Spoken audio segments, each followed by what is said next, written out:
Hey, this episode's for you if you guys want to build a big rental portfolio, but you feel stuck because you spent all your money on one rental property that makes $300 per month cash flow, and you're wondering how to take action and make the next step. Well, that's where wholesaling comes in. Our guest today had a couple rental properties, and he was like, man, if you have an AC go out, kills your whole cash flow for the year. So he knew he needed to find better deals, one, and have more cash. So he learned about wholesaling, where you can find rundown, motivated property owners that want to sell for a discount. And then he was able to get better rentals that he could buy, and then he could just wholesale the property, which means pass it off to somebody who wants to buy it, and they make a $20,000 finder's fee for you for doing that. And so that's why I love this episode, because a lot of people like myself wanted that rental property portfolio, but you realize if you buy from agents, it's typically not a great deal that cash flows enough to replace that AC when it goes out. So my name's David. I created a marketing tool that I've run for the last 8 years called DealMachine. It's helped 10,000 people get their first wholesale deal. Yeah, I really liked and appreciated the one thing that he said. This process, the process of wholesaling real estate, helps you buy good deals because you're in the process of negotiating something. It's training you on how to actually acquire good deals, not just for other people to buy as wholesale deals, but for yourself in the future. And back in 2019, I left my 9-to-5 job to do wholesaling. I got my first deal done in 14 days. Since then, I've done 450 plus wholesale deals.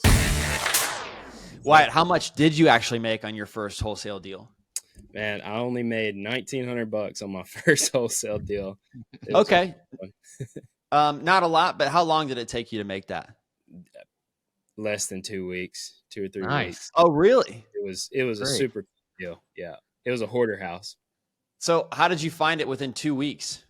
So I worked at a factory back then, and one of the guys that I worked with, his wife had a friend who needed to get rid of her house, and it was a hoarder house. So by the time I got there, there was trash up to your chest throughout the entire house. Like there was a rope above the door, the front door, so you could pull yourself up on the trash. She was living in it, and it was disgusting. You could smell it from the road. Man, that's not good. So what'd you do next? Well, I called up my friend who was actually a wholesaler at the time. I was just trying to get in and figure it out. There was no way I was walking into that house or crawling up into that house. And he showed up, and without hesitation, he just crawled off in there. And I was like, oh, man, this is what I'm going to have to do. So I just followed him. And he actually made her an offer right outside the house for $500. And nice. I was blown away. I was like, there's no way. I would have never even made an offer. And it was pretty much just to pay the taxes, and she said she couldn't take that. And about a month later, she came back and said, hey, I was working, I was on the line, building stuff and for the factory. And she said, hey, if you can do $750, I'll sign the contract. And I got sick immediately. I went to my boss and I was like, hey, I'm not feeling good. I got to go. So man, that's crazy. It was wild. I never would have even imagined that, So how did you know 750 was a good number? Honestly, I think he just, I didn't know anything about it. Honestly, he took the lead on acquiring it, and I was just following along like, star-studded. I was like, I can't believe this is actually happening. And I think he just, I think he looked up the taxes on it, and he just threw out that number. And she was in trouble with the city. It was a nasty house. Like they were fixing to take it from her. There was all kind of legal stuff going on. So she just needed to get out of it. And her health really, she was kind of an older lady, but you could tell like she'd been living in trash for so long. And you could see in the living room where it was kind of like matted up where she had been sleeping and putting out cigarettes and stuff. And it was terrible. It was terrible. But bad. Yeah, it was wild. I would never even made an offer on it if he wouldn't have been there with me. Well, that's awesome. How'd you get linked up with him? So he was in the same group that I was as far as mentorship goes. We were both a part of the local RIA at the time, and he was just someone that I looked up to. He was my age. We were 23, 24 at the time. And I just immediately, he was the first person on my mind. I just called him and he showed up. So when you said 750, you mean 750,000 or do you mean $750? $750. Okay. Yeah. And then how did you sell the property? So he allowed me to do everything after that. After we got it under contract, I put it on, I think, Facebook Marketplace and Craigslist. The next day. We kind of talked about it that day. I was back at work the next day. I literally went to the bathroom, posted this thing on Craigslist, and it was gone within like 30 minutes. Like, I posted it for, I think, $5,000, which every time we talk about it now, we should have posted it for like 20 or 30, Yeah. but it was my first one, and I didn't know what I didn't know. And he said, you handle everything on the back end. I had probably 200 or 300 messages. And, like I said, it was gone within 30 minutes. Isn't it Wow, that's crazy? crazy. Like how you find a property, and then a lot of people will. I know from my own self, when I first started out, I was so nervous about, okay, well, when I do get a property, how am I going to find a buyer? Like that was the one thing I was so worried about. But then, like, we did the same thing. We put it on Marketplace, and just like that, it was gone. And so many times, that's David and I have seen this even today. People put things out of order. You need to find something to sell. Yeah. Like, how can you sell something you don't have? Find the property, and then if it's a good deal, it's gonna go. It's gonna sell. It's gonna go. Yeah, I know so many people that work on buyers list and VIP buyers list and stuff like that. I've probably done over 150 transactions, wholesales, flips, seller financing, everything like that. If you've got a good deal, like, you don't have to worry about stuff like that. You put it out and it's gone. Yeah. Especially now, it's so hard to find a good deal now. So what did you do once you had the $1,900 from that first transaction? Well, I wish I could tell you that I spent it on marketing and, started doing more, but I probably spent that within a couple of weeks. I'm sure. I was at the time, I was living paycheck to paycheck, and I had to get a non-secured term loan to even get into my mentorship, right? My first mentorship. So that probably just went back to that loan to pay off the debt or whatever that looked like. I didn't know anything about like paid marketing at that point. Was the mentorship actually the person from the RIA? It wasn't. It was just a buddy of mine that I met at the RIA. He had already went through the mentorship, and it was just somebody that I related to. Yeah. On him. I put the mentor at more of a I don't want to bug him. I don't want to bother him. But in the end, he probably would have wanted to do the deal with me as well. But it's just first person who came to mind. What was the next deal that you did? The next three deals were just buy and hold properties. I never wanted to get into wholesaling, just to be honest with you. I didn't know what I didn't know. I thought it was really sketchy, what the things that you had to do, and I was just uneducated about it. So I always wanted to just get into buy and holds. Then I realized, $200-$300 a month per house is, if you have a HVAC go out or a water heater go out, then there goes your cash flow for the year, right? So as I progressed, I started figuring out ways to do better deals, right? But What did you feel like was sketchy about wholesaling? I was just uneducated. It was like I was getting this house under contract without them knowing that I was gonna find somebody else, and I wasn't really gonna be the buyer. And I didn't understand how it worked. And now understanding what it looks like, I feel more confident in doing business, that way, and not, being upfront and honest and talking to people about what our plans are for these properties, right?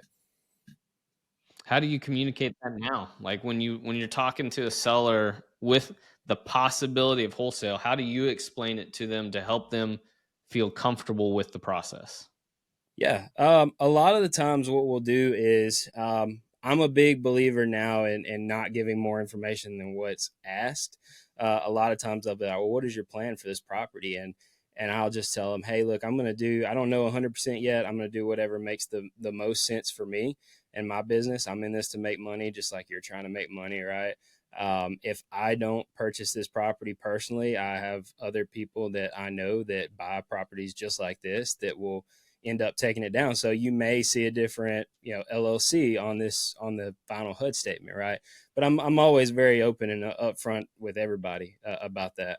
Yeah. I try to go through the contract with everybody on every single deal, just so we don't run into anything like that. But some people just sign it without looking at it or thinking about it. So, Have you had an issue with any of these wholesale deals or somebody not being okay with that? yeah, I mean, I think y'all have probably seen this as well. Is sometimes you'll get a property under contract. It'll be one of those sellers that don't read the contract, don't care about asking questions, and they just sign, and then they see their property on the market, or on Facebook for $20,000-$30,000 more, right? And so we always just kind of explain to them, hey, look, we're going to put it out to try to make a little quick money first. I personally don't put properties under contract that I don't take down myself anyways. I'm a big believer in that. So I don't back out of many deals. There have been some, but that's due to inspections and stuff like that, things I don't see. But I tell everybody, like, I do not take properties down. I don't put properties under contract that I don't intend on taking down myself. Right. So I just tell them, hey, I'm trying to get a little quick money up front. If that doesn't work, I mean, I'm still going to buy it. Like, don't stress out about it. Like, this is just what we do. Right. Got it. Okay. That's great. So have you done a lot of wholesale deals now? I say in the past 5 years, we've probably, man, we've done more than 50. I know for sure. I'd be confident in saying we've done over 150 transactions in the last 5 years. So, maybe more, maybe less. I hadn't really kept up with it, to be honest. We went through a transition at one point where we were buying 4 or 5 houses a month, and I was just holding on for dear life at that point. What do you like about the prospect of wholesaling? What is it? What does wholesaling bring to you that you can appreciate? Yeah. It brings in, like everybody assumes from the beginning, it does bring in that quick cash. But I always tell everybody, don't get stuck in that, because essentially you can get stuck in just doing wholesale deals and just creating a high paying job for yourself. Right. For me, I own over 150 doors. Right. At one point I was flipping 4 or 5 houses at a time, and that was the worst time of my life. And when I finally took a step back and started figuring out creative financing, seller financing, things like that, where I could make just as much capital from a down payment and more cash flow without responsibilities of being a landlord, right? In the seller financing realm, I was like, why in the world was I not doing this from the very beginning, right? So I've been through all the different strategies that you can think of, and I just tell people all the time, don't get stuck in chasing the next deal, right? Do you think wholesaling was more of a stepping stone to help you get to a position where you could buy properties? I think I've always utilized other people's money, even now that I've got two very successful businesses. I still utilize other people's money because I want to use my own money for my own stuff, right? So I've always utilized other people's money. I think that it was just a stepping stone to help me learn how to get more deeply discounted deals, if that makes sense. All right. It helped me dial in my sales. What do I need to say to these people? Because if I get it at a wholesale rate, even if I don't decide to wholesale it, it's going to be a great flip. It's going to be a great buy and hold. If I can get it down to that number, then it's going to be good for whatever, just about, right? So how do you decide now if you're going to wholesale a deal, or if you're going to take it down, or if you're going to do something else with it? Right. So it really depends on what I've got going on, right? So I was just telling you guys, I have 3 assignments under contract right now in North Alabama.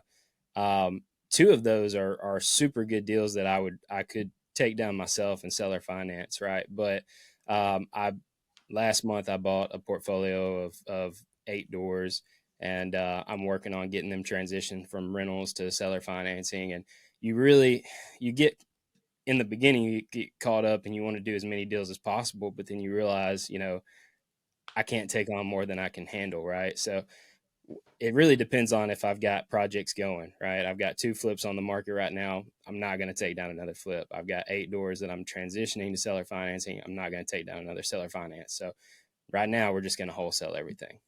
Okay, that makes sense. So what were you doing before you did that first wholesale deal? Yeah, so I was a manufacturing engineer. I was actually a college flunky, And I ended up flunking out the first year and a half. But I was going to school for engineering, and when I flunked out, I got a job at a factory as just an assembly operator, and I worked my way up into engineering. I had an engineer's salary and title before some of my brothers graduated with engineering degrees. So that says a lot about, getting in and hustling and work ethic over, college degree and stuff like that. So love it. So have you really enjoyed more freedom now, or you work more now? Oh man. I guess it depends on the day, but I'll tell you this, I've probably taken 6 trips this year. I've been all over the place, St. Louis, been to the mountains 2 or 3 times, Florida 2 or 3 times. We're all over the place. And even when I go to like a real estate event, it's like a vacation to me, because it's something that you love to do, right? And I'm able to take my family with me to these places and see all this stuff and homeschool my kids. And yeah, it's definitely way, way, way more freedom. There's some days that I'm like, oh, this is ridiculous. But, there are more days that I'm like, oh, I love this. Mm-hmm. For those that are struggling to get their first deal, what advice would you give to help them take the right action? Yeah, absolutely. Well, number one is just to actually take action, right? Too many people just hold off and wait and overthink things. But I always push people to like free marketing first. So for me, I bought my first 5 houses from wholesalers. And so what I did was I just got a list of about 50 or 60 wholesalers in North Alabama, Southern Middle Tennessee, which is where I'm at. And I literally called them every single week. I said, hey, what do you got? What do you got in the pipeline? Send me everything you got listed, active right now. And I'm just making offers on everything. So it doesn't take a whole lot, to get a deal. It took an hour or 2 a day for me to get a deal out of that, right? So if you don't have the money to spend on marketing, then you got to spend your time finding leads, right? But that's the most important part. And that's what I tell everybody. If you're not finding leads, if you don't have leads coming in, you don't have money coming in, right? You've got to have leads coming in. Right. Well, Wyatt, where can we find you on social media? Yeah, absolutely. So I'm not big on Instagram, but Okay. Just Wyatt Reed on Facebook and TikTok, Seller Finance Deals, Facebook group. What is seller finance, if you could explain that to somebody who's just getting into wholesaling? Yeah. So a lot of people, I'll explain the end part, because that's the most, I guess, the best strategy in my opinion. But a lot of people know the BRRRR method, right? Buy, renovate, rent, refinance, repeat. Instead of putting a tenant in there, though, a renter, I seller finance that deal to somebody. So if I have a house at $100,000, I put it out on terms for $130,000, right? 10% down, anywhere from 10 to 12% interest over 20 to 30 years. And so with me doing that, I'm no longer responsible for the maintenance of that house, right? As most landlords are for rentals. Right. So the cash flow is always much higher, and you get capital from the down payment up front. It's one of the best strategies in my opinion. And where do you live? I live in Pulaski, Tennessee. So I'm just a little okay, got it. town. Yeah. So if somebody's listening to that, you want to make sure you have a short foreclosure process, right? Because if that person doesn't pay, if you have a short foreclosure process, no problem. If it's long, takes over a year, well, now you've got a house you can't do anything with for a year. You get no income, et cetera. So just wanted to clarify that for anyone listening, but I'm glad it's working well for you in Tennessee. Yeah. Well, thanks, Wyatt, so much. And be sure to check him out on social media, not Instagram, though. Probably prefers Facebook. Yep, absolutely, man. Thank y'all so much for having me. Yeah, appreciate it. Thanks for listening to the DealMachine Real Estate Investing Podcast. Please leave us a review and follow along wherever you're listening to your podcast.